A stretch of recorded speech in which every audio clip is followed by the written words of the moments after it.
hay dos tipos de capas, el pericardio visceral y el pericardio parietal, cada una con una conformación especializada, y generalmente en las personas normales hay una cantidad de líquido ultrafiltrado del plasma que está entre 10 a 50 mililitros de líquido.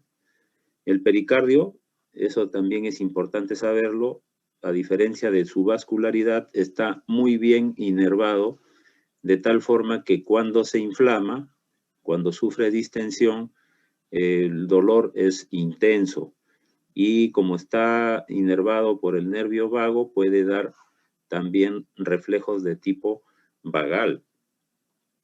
La pericarditis constrictiva es una enfermedad inflamatoria en la que el pericardio se puede engrosar, ¿no? Aumenta el grosor, y esto se debe a que hay una inflamación de tipo serosa de las capas, se acumula fibrina, se liberan los mecanismos proinflamatorios, tanto de tipo celular como humoral, y esto ocasiona muchas veces la presencia de líquido, o sea, puede haber un derrame pericárdico. Si ese derrame pericárdico avanza, será un taponamiento cardíaco, y cuando el proceso inflamatorio es muy intenso y de acuerdo al tiempo, se puede producir una pericarditis constrictiva. Usualmente las pericarditis tienen muchas causas, generalmente entre el 70 al 80% las causas no son muy conocidas. Generalmente son de naturaleza viral, y esto hace que el diagnóstico sea dificultoso en las 2 semanas a 3 semanas que anteceden al cuadro clínico. Generalmente hay un proceso de tipo respiratorio, viral o de otra naturaleza. Recordemos que en nuestro país la pericarditis tuberculosa es una forma de presentación, ya que somos el cuarto país a nivel mundial con alta incidencia y prevalencia de esta enfermedad. Otra situación también, no tan frecuente, pero que produce grandes efusiones de líquido pleural, son las neoplasias, y hay enfermedades como el lupus eritematoso y otras que pueden generar también pericarditis con derrame y hasta con taponamiento. También tenemos los síndromes de Dressler, que son situaciones que se producen después de un infarto de miocardio, donde puede haber una rotura del miocardio y, bueno, el taponamiento se produce por el sangrado. También se describen las pericarditis posoperatorias o tras la realización de procedimientos intracardíacos, sobre todo los relacionados a la cirugía cardíaca. También se asocia mucho a falla renal por la insuficiencia renal crónica, conduce a largo plazo también a las pericarditis constrictivas, y lógicamente no olvidar las pericarditis que se deben a traumas, ya sea por accidentes de tránsito, golpes sobre todo en el pericardio, y en este caso la pericarditis se produce por irradiación de la zona traumática hacia el proceso inflamatorio, se difunde a otras áreas del pericardio. Y también hay algunos fármacos que pueden producir, así como también las dislipidemias por colesterol, sobre todo, que pueden llevar muchas de ellas también a situaciones metabólicas generalizadas, en las cuales hay otras disfunciones de otros órganos, ¿no? Ya he mencionado la fisiopatología, ¿no? En el electrocardiograma lo más característico son las elevaciones del segmento ST, ¿no? Y en algunos casos puede haber una disminución de los complejos QRS. Más adelante veremos algunas características, sobre todo cuando hay líquido, los complejos disminuyen mucho. También pueden haber alteraciones de la onda P, ¿no? Porque generalmente las cavidades del lado derecho son las que sufren el mayor impacto.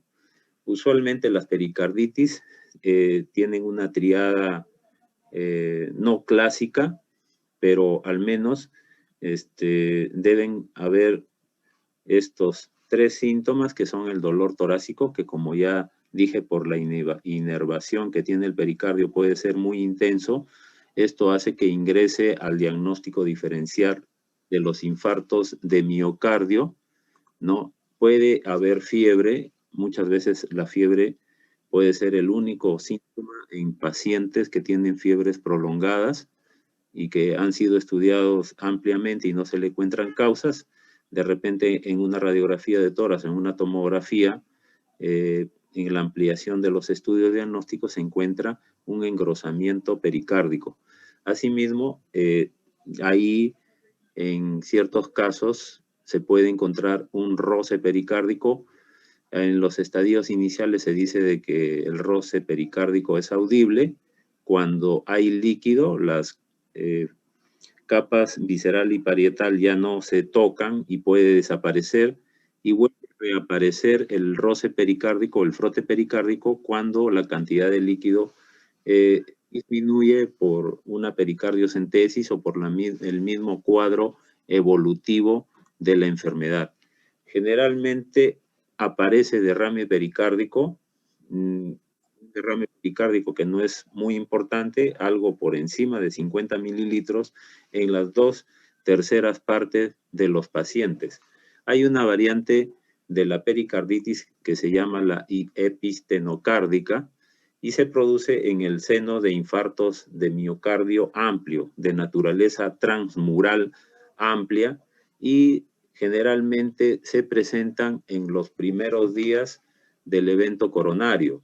Este es un hallazgo, digamos, generalmente ecocardiográfico. Ustedes saben que las elevaciones del segmento ST que pueden presentarse en las pericarditis, como hemos visto en la figura, también se presentan en el infarto agudo de miocardio. Generalmente en el electrocardiograma, en una pericarditis aguda no vamos a encontrar ondas Q, porque no es el mecanismo, digamos, por su posición anatómica. Las ondas Q revelan una necrosis del miocardio.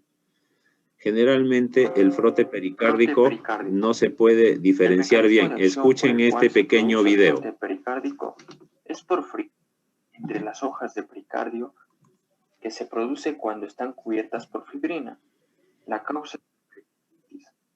Con respecto a la auscultación, el soplo se parece al rechinado o al crujido de la nieve.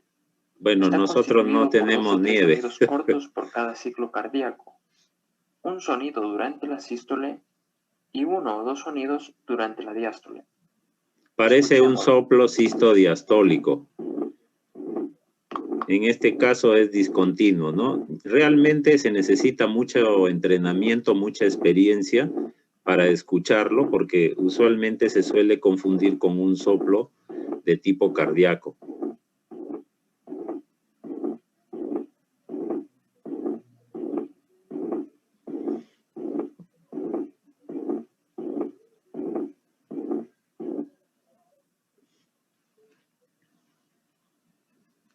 Generalmente se ausculta mejor en el borde external izquierdo a nivel del segundo o tercer espacio intercostal, a menudo en área muy limitada. Se intensifica después de apoyar fuertemente la membrana en la piel en posición rodillas-codos, como en la imagen, y se refiere al diafragma detenida. del estetoscopio. Es un signo transitorio, aparece y desaparece. En el diagnóstico diferencial hay que descartar sobre todo el sonido de frotar el vello del tórax con el fonendoscopio. Bueno, eso es para aquellos que son, como dicen en el argot popular, de pelo en pecho, ¿no?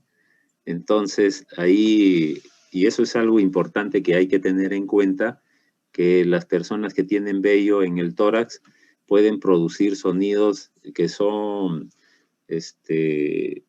que pueden interferir con la auscultación. Eso hay que tenerlo en cuenta cuando encuentren personas que tienen mucho vello en el tórax. Bueno, en cuanto al diagnóstico, se requiere al menos la presencia de 2 de estas manifestaciones clínicas.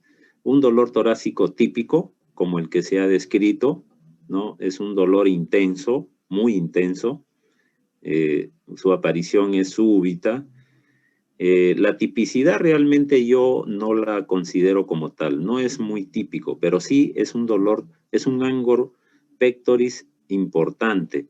El escuchar un frote pericárdico como el que hemos escuchado en el video y aquellas alteraciones electrocardiográficas típicamente como son las elevaciones del ST con alteraciones de la onda P sin onda Q y la presencia de un derrame pericárdico en el hallazgo de una ecocardiografía.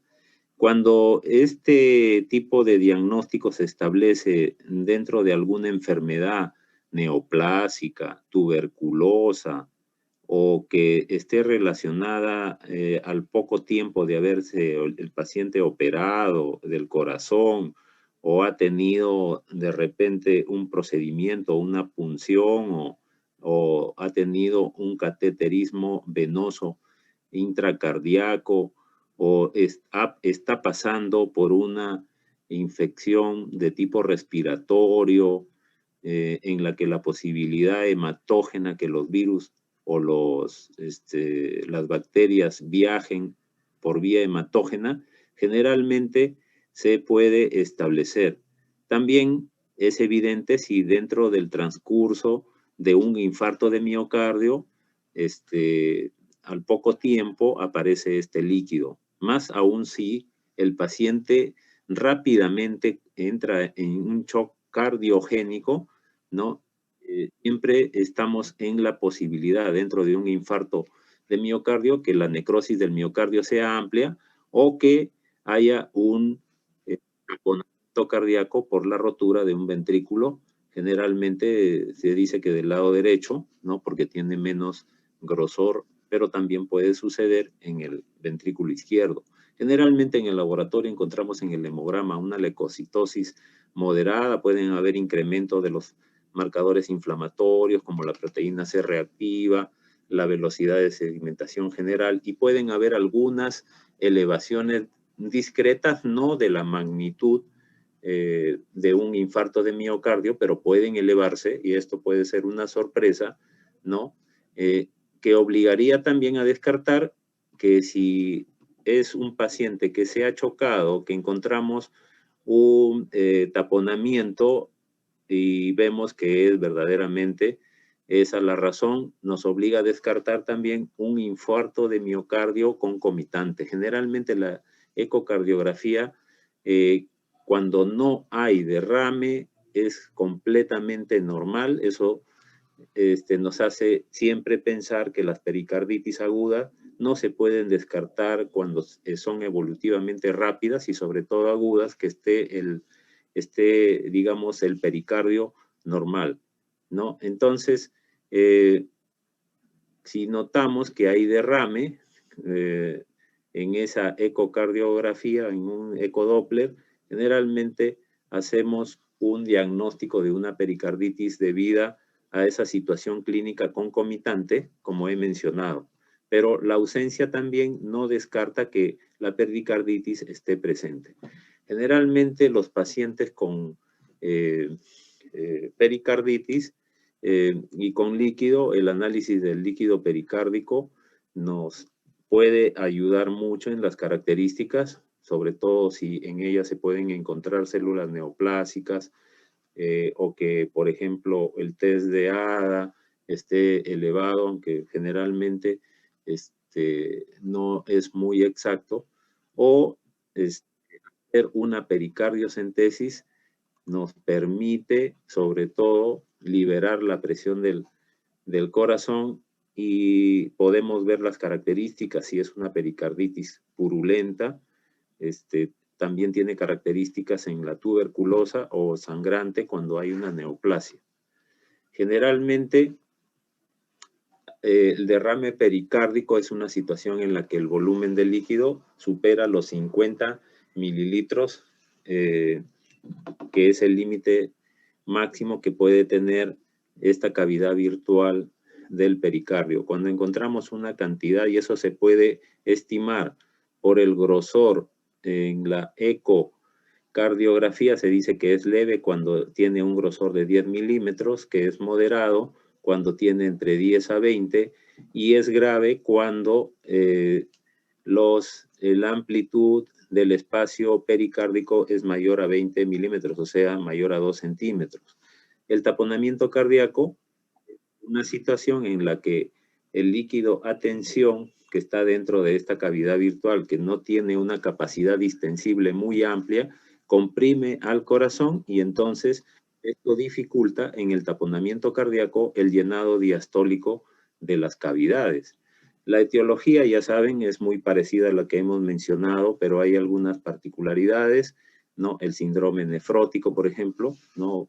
En donde puede haber una gran sobrecarga de líquidos, eso se le llama hidropericárdico, la cirrosis hepática, que también puede estar dentro del contexto de una pericarditis constrictiva. Ayer hemos revisado el caso clínico y pensando en el paciente, sobre todo también va dirigido a los alumnos de mi grupo, tiene muchas características, como vamos a ver, ese paciente también debió sospecharse la posibilidad de una pericarditis constrictiva. El hemopericardio ya he mencionado, también el hipotiroidismo puede producir derrame pericárdico y también taponamiento, trastornos del drenaje linfático, ¿no? Que también aparecen por el incremento de las presiones dentro de la cavidad virtual, sobre todo con el exceso de presión por el líquido, ¿no? Y también las situaciones quirúrgicas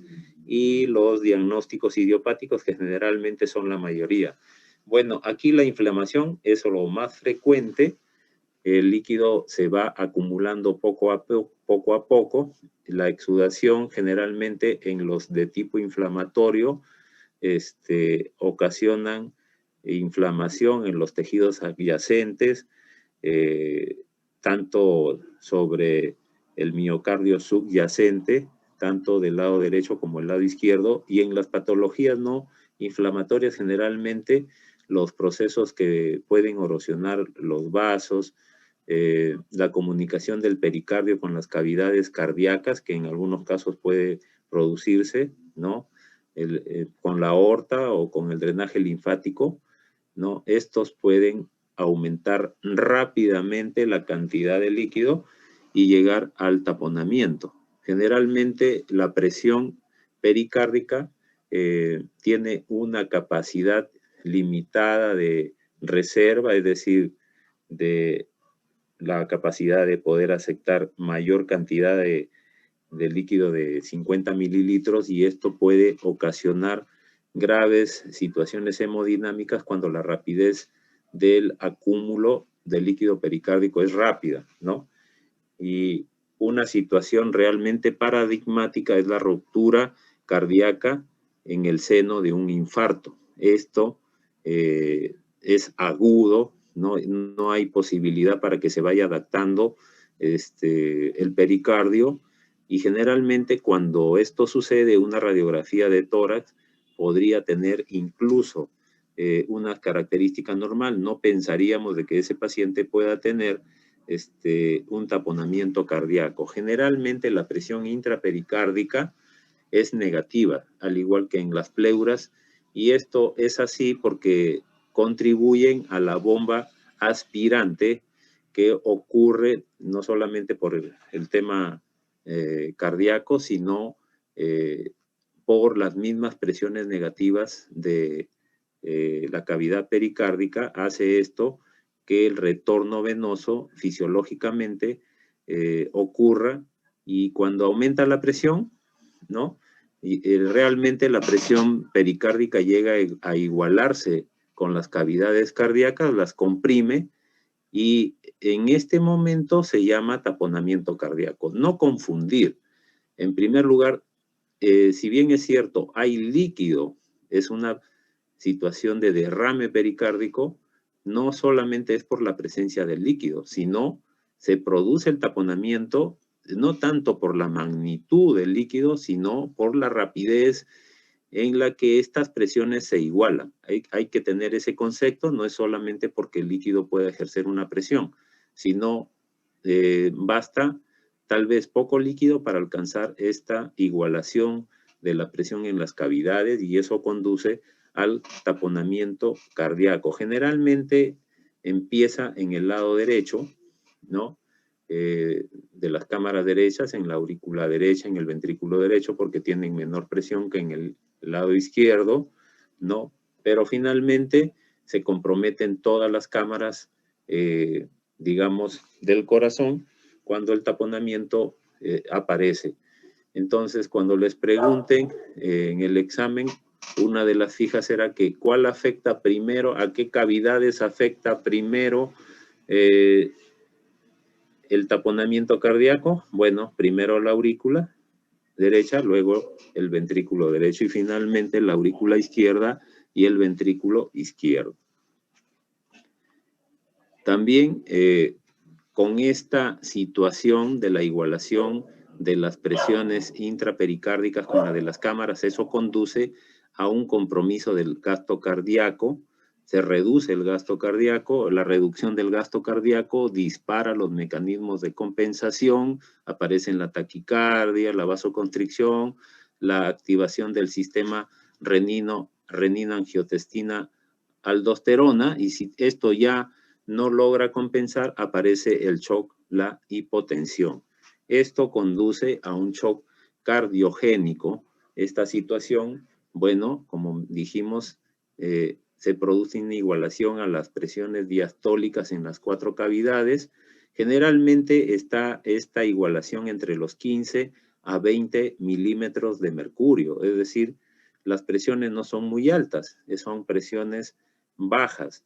Incluso puede aparecer este shock cardiogénico con valores menores a 15 milímetros de mercurio, sobre todo cuando ya los pacientes tienen algún problema de reducción de los volúmenes diastólicos cardíacos que pueden ocurrir en una insuficiencia cardíaca, en alguna de las valvulopatías que ustedes ya conocen.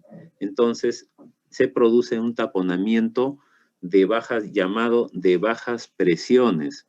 Es decir, vuelvo a reiterar, no se necesita un gran incremento de la presión. Incluso aquí ya el paciente puede desarrollar un paro cardíaco y si piensan que el paciente tiene además un edema pulmonar, le ponen el diurético y si tiene este problema a nivel pericárdico, el paciente puede agravarse, inclusive puede morir con la infusión de diuréticos, entonces eso hay que tenerlo muy en cuenta.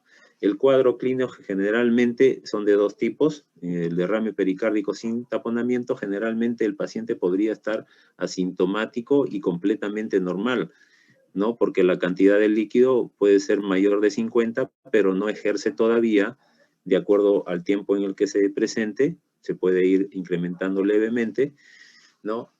Puede ser normal el paciente, pero ya tener una pericarditis con derrame, generalmente aparece la disnea ya en determinados momentos, sobre todo cuando hay compromiso de pulmonar, una insuficiencia cardíaca o cuando el paciente lógicamente también presenta dolor torácico, ¿no? Y si el derrame es también abundante, puede comprimir, ¿no?, el nervio vago que da la inervación a la laringe, pueden aparecer también disfonía o trastornos disfágicos, ¿no?, por la presión sobre el esófago.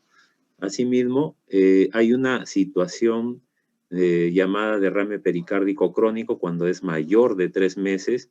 Esta sí es una situación realmente grave porque muchos pacientes no tienen mucha sintomatología, ¿no? Generalmente es una situación de tipo idiopática, ¿no?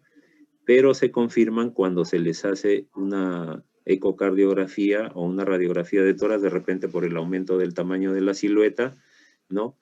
Y en estos pacientes que tienen un derrame pericárdico crónico, generalmente se dice que el estudio del líquido pericárdico no nos da mucha información sobre la causa. Generalmente suele ser idiopática. Las idiopáticas tienen usualmente una etiología de tipo viral. ¿Cuándo debemos sospechar de un taponamiento? Sobre todo en todo paciente con signos de insuficiencia cardíaca derecha aislada, es decir, sin insuficiencia cardíaca izquierda. Fíjense ustedes que cuando el corazón empieza a fallar por el lado izquierdo, termina fallando en el lado derecho. Pero en este caso hay que sospechar cuando no haya compromiso del lado izquierdo.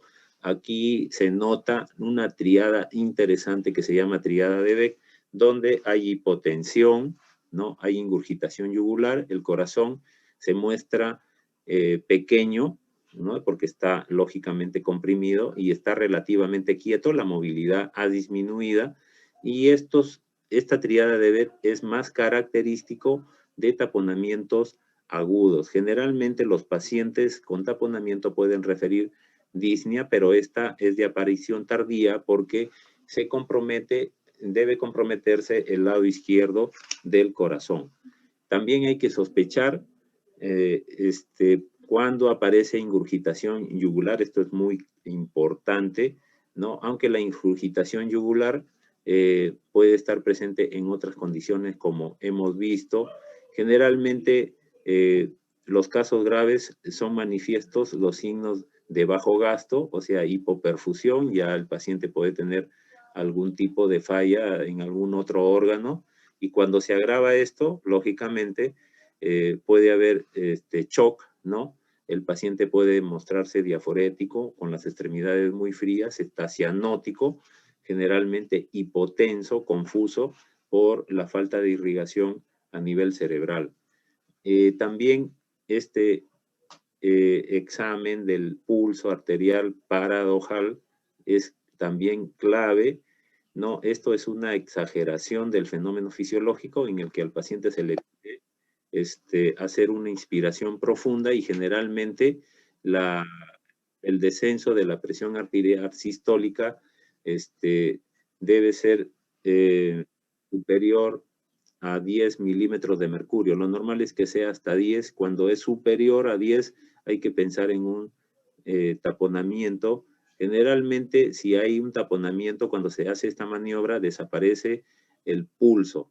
Y esto se debe a que la presión incrementada sobre las cámaras derechas hace que el septum ventricular se desplace hacia el lado izquierdo, que generalmente todavía no está afectado, pero cuando este desplazamiento del ventrículo izquierdo es importante, hace que el gasto cardíaco en el lado izquierdo disminuya y se puede detectar esta situación disminuya durante la inspiración. Hay que tomar un tensiómetro, ¿no? Un esfimanómetro manual o aneroide, generalmente tiene que ser de mercurio. Entonces, el primer ruido de Koroscope que se escucha en la expiración, ¿no? Se toma como punto inicial, así como el valor de la presión en la que aparecen los demás ruidos. Si esta diferencia de presión es mayor a 10 milímetros de mercurio, entonces hablamos de un pulso arterial paradojal por un incremento de la presión en las cavidades izquierdas. Generalmente el electrocardiograma en el taponamiento muestra una disminución en la amplitud de los complejos QRS de las derivaciones 1, 2 y 3, generalmente no son mayores a 15 milímetros de altura y se muestra una alternancia eléctrica de los complejos QRS, ¿no? Por esa situación de chapoteo que tiene el corazón dentro del líquido pericárdico que hace que hayan diferentes tamaños del líquido del complejo QRS. Generalmente se piden algunos exámenes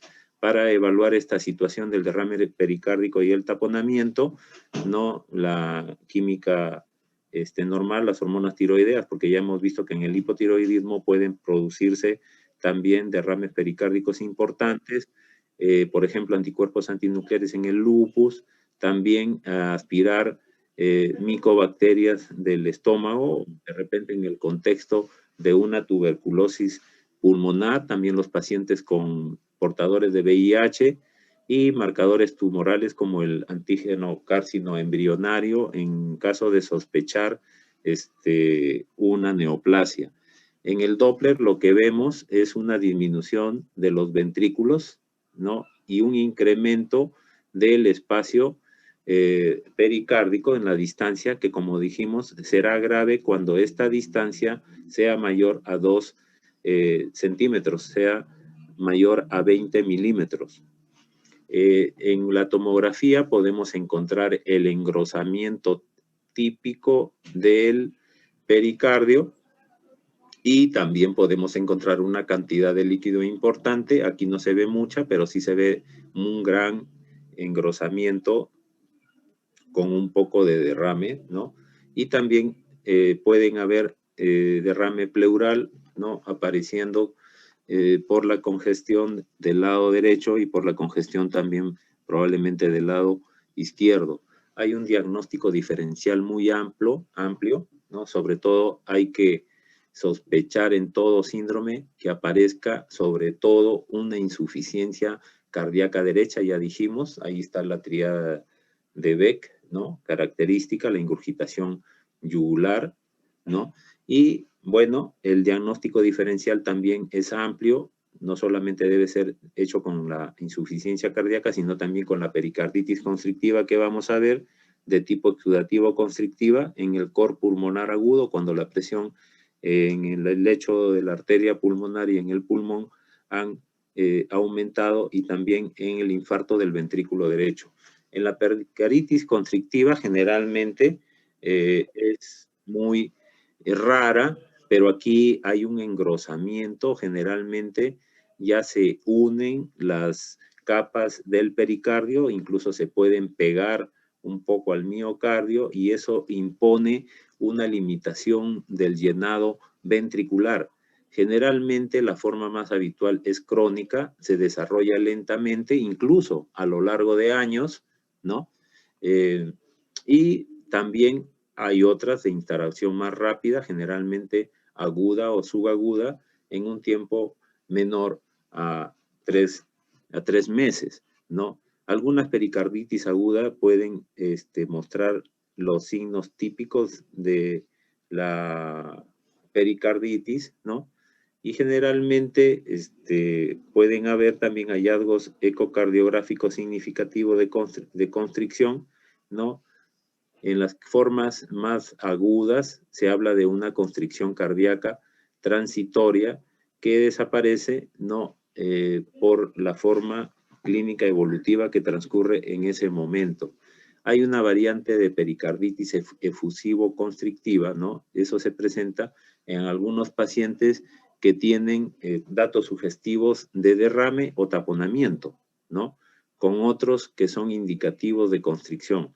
Suele reconocerse cuando, a pesar de que se drene o disminuya el derrame pericárdico, persiste aún así una elevación anormal de las presiones de llenado de los ventrículos izquierdos por la constricción a los movimientos que pueden tener las cámaras cardíacas. Generalmente hay pacientes que pueden tener formas calcificadas y esto se determina en los hallazgos de imagen. Las formas idiopáticas son las más frecuentes, pueden llegar hasta el 80%, como dije. Generalmente en el 24% es de tipo idiopático. No olvidar la pericarditis tuberculosa, que en nuestro país es más frecuente que las otras formas, ¿no? Luego le siguen la purulenta, la neoplásica y la cirugía cardíaca, que son, digamos, las formas menos frecuentes. Dentro de las menos frecuentes está la uremia y la radioterapia.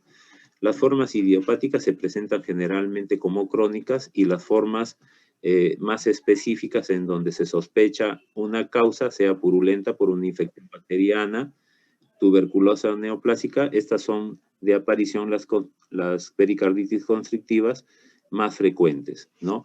Bueno, aquí el pericardio engrosado en la fisiopatología hace que pierda esa elasticidad del pericardio y comprime el corazón, ocasionando lo mismo. El llenado diastólico de los ventrículos está disminuido, ¿no? En la constricción inicial, generalmente aparece en la protodiástole. La protodiástole, el llenado protodiastólico, está generalmente respetado, ¿no? Se produce un llenado ventricular rápido, ¿no? Y al final se potencia por la elevación de las presiones auriculares que ocurren en la constricción. Generalmente en el derrame pericárdico todas las fases de la diástole están comprometidas, por lo que he explicado, por el aumento de las presiones del ventrículo izquierdo. Cuando ese límite de presión por la constricción se alcanza, ya no es distensible, entonces la presión se incrementa rápidamente y el llenado ventricular puede detener bruscamente porque se encuentra con un muro, con una pared dura, ¿no? Y esto en la pericarditis constrictiva es más llamativa, la falla venosa sistémica periférica, puede haber edema periférico, la congestión hepática, también la situación de la contractilidad miocárdica generalmente está respetada, pero la reducción del llenado ventricular se acompaña lógicamente de un gasto cardíaco por el efecto constrictivo del pericardio. En cuanto al cuadro clínico, generalmente aparece como una falla cardíaca derecha, los edemas, la ascitis, la ingurgitación yugular, la hepatomegalia, puede haber derrame pleural también. Incluso cuando avanza mucho por el tiempo pueden haber problemas cirróticos y ascitis, ¿no? Por la falla hepática que viene retrógradamente incrementando la circulación portal e intrahepática, ¿no? Hay un signo importante que se llama signo de Kussmaul. No hay que confundir este signo con la respiración de Kussmaul, ¿no? Que ocurre en la cetoacidosis diabética. Aquí lo que ocurre es que existe una ausencia de descenso e incluso incremento de la ingurgitación yugular. Aquí ustedes saben, cuando se hace la inspiración profunda, ¿no? Se aumenta la presión intrapericárdica, ¿no? Intratorácica, y eso aspira la sangre periférica. Acá ocurre al contrario. En lugar de aspirar, no se mueve, incluso puede aumentar la ingurgitación yugular. Esta situación paradójica con la inspiración profunda, con la persistencia de la ingurgitación yugular, se llama signo de Kussmaul. Se puede escuchar un ruido o chasquido pericárdico, que muchas veces se confunde con un tercer ruido, ¿no? Y también, como ocurre en el derrame pericárdico y en el taponamiento, los síntomas de insuficiencia cardíaca generalmente al inicio pueden ser menos evidentes y de aparición más tardía. Aquí tienen una radiografía de tórax donde se ve la calcificación del pericardio. Aquí también hay una calcificación, una paquipleuritis, ¿no? Se nota, a diferencia del lado derecho. En el izquierdo tiene calcificaciones, ¿no? Se notan aquí también dentro del campo pulmonar. Y también en la radiografía de tórax, por ejemplo, la constrictiva subaguda, ¿no? Se observa digamos, engrosamiento pericárdico, pero este engrosamiento ya es de tal forma que incluso el corazón pierde su amplitud. Aquí parece con un corazón chiquito, ¿no? Como si estuviera en un taponamiento. Es una cosa muy diferente cuando ocurre la constricción, y pueden haber calcificaciones, sobre todo en las pericarditis constrictivas crónicas. Bueno, eso sería todo. Por ahora hemos corrido un poco, ha habido fallas en el Zoom, ¿no? Pero, bueno, esto fue todo por hoy, queridos alumnos. Si hay alguna pregunta, con gusto para responderla. Si no, ya nos despedimos para que ingrese el próximo colega.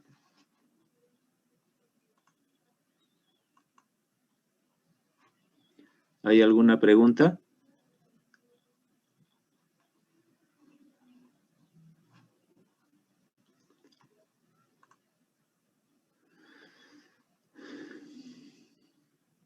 Bueno, entonces hemos concluido la presentación ya nos estaremos comunicando